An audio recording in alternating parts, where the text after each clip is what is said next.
for people like so. I've seen a lot of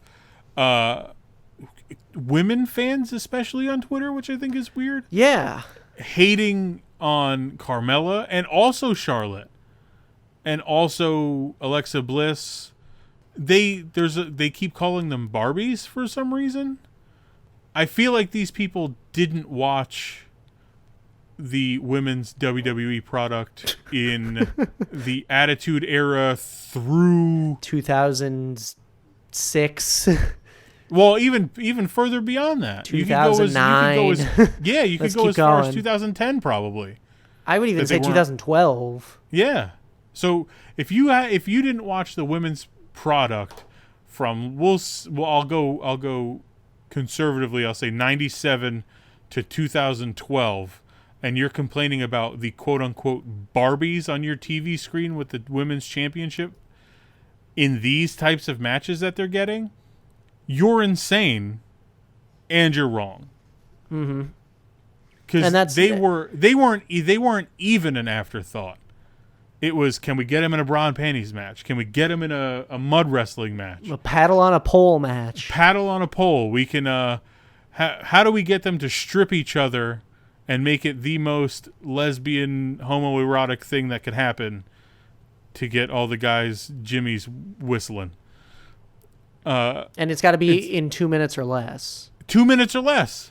So it's insane to me. I like a clip came up on my Instagram of, I think it was Stacy Keibler basically giving Scott Steiner a lap dance on the stage. Oh yeah, I remember that. So like, but you're gonna call Carmella a Barbie? She could. No disrespect to Stacy Keibler, she was my absolute favorite when I was younger because that was the wheelhouse that I was in. Carmella could wrestle circles around Stacy Keibler, like without a second thought.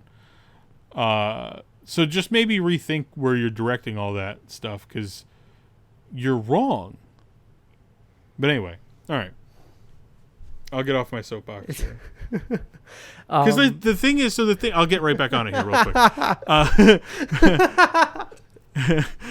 I didn't even take my second foot off of it. I'll be 100% honest with you and everybody that listens to this.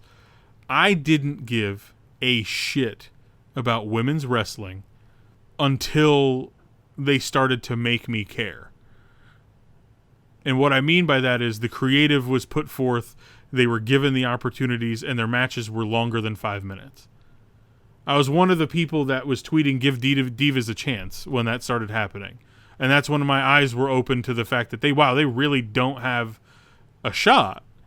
And now they're getting more than enough opportunity, and you're still shitting on it because it's not the women's wrestling that you want. But what do you want? What can they do with the women that are in the WWE right now to make you happy where you won't insult their looks, which is the same thing you get upset about when anybody else does it? I don't understand. Now I'll get off. No, I agree. The women have gotten such a bad rap for years. But you look, everyone praises Trish and Lita, but people forget about people like Victoria and Jazz who they had 3-minute matches, but they were good, but nobody cared. Mm-hmm. And now Jazz was such a legit star. I watch stuff on the network all the time with her, and she's killing it. Yeah, she was a legit star. Like, if they had her now with the athletic ability that she had, she'd be a champion. She would be so legitimate now. Yeah. Like, then they were passing her off as a legitimate star, but she was fighting nobody. Yeah.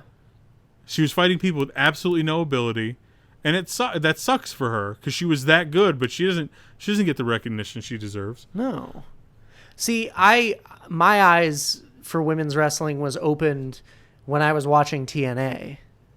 Oh, yeah. No. When the knockouts started becoming a thing with Gail Kim and Awesome Kong, that's when I took notice, like, holy shit, these girls are good.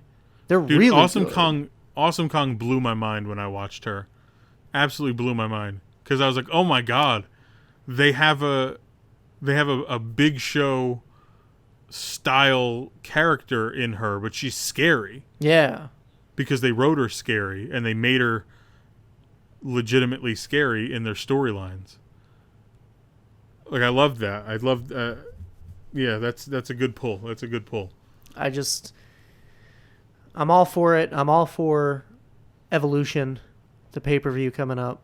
Oh, I can't wait, dude. A bunch of people were complaining, saying they're not interested, but like, it was mostly dudes saying they weren't interested, and those guys are assholes too. Let's just be clear about it. Yeah. I don't know. I'm ready for it. I'm excited. I'm very proud of every single woman on the WWE roster, because half of them are better than half the guys from the Attitude Era. The bottom, it's crazy because like a lot of the women that are wrestling now are generally my age. They're right? Like in my age range, and it blows my mind. But that just means that they sat through the product that was put out with them in it, and they stayed with it enough to actually go do it because they wanted to make it better than the bra and panties matches or the fulfill your fantasy match. Hell yeah. So all due respect for those women, because that's a lot to undertake to completely revitalize an industry. Seriously. And make it in your image and what you want to be looked at as. And main event shows. Yeah. Get your own friggin' Royal Rumble, for God's sake. It's crazy.